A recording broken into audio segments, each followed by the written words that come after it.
Hi guys, today we're going to talk about Prince Harry. If you don't know what this trial court audiences in London were about, I have this clip here of a woman who explains it all. She will be telling you why Harry is fighting and why it is important that he does so. He's habilitated to do that because he has money, and others who don't have money choose to settle, right? So I'm just going to put the clip on. I'm going to put the link where you can see it, and we'll talk after. Let me know what you think in the comments.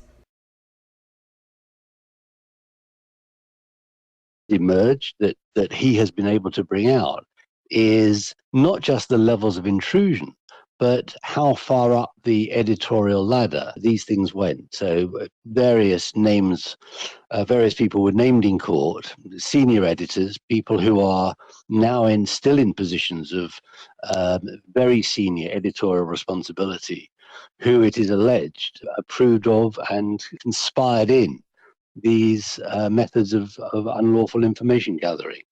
So in that sense, he's done what the inquiry that was supposed to look at these events would have done had the government allowed it to go ahead. I don't know whether your listeners would be aware that the original Leveson inquiry, which was called 10 years ago to look into this, had two parts. The second part of that was designed precisely to try and find out the facts of who did what, who authorized what, who knew what, who colluded, including senior members of the Metropolitan Police in this unlawful activity. And that was abandoned by the government under huge lobbying pressure by the major press publishers.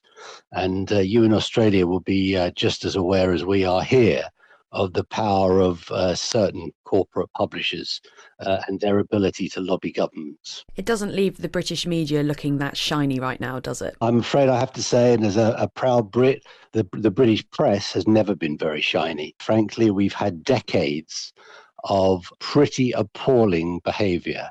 And I speak as someone who, in my professional career, I'm an academic, I train aspiring journalists.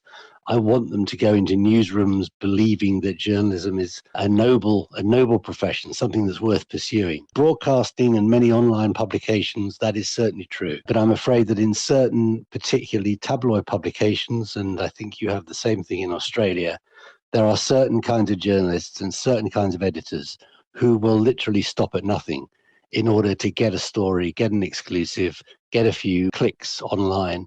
That includes, frankly, destroying people's lives. We saw it 10 years ago, and some of it, I'm afraid to say, is still going on.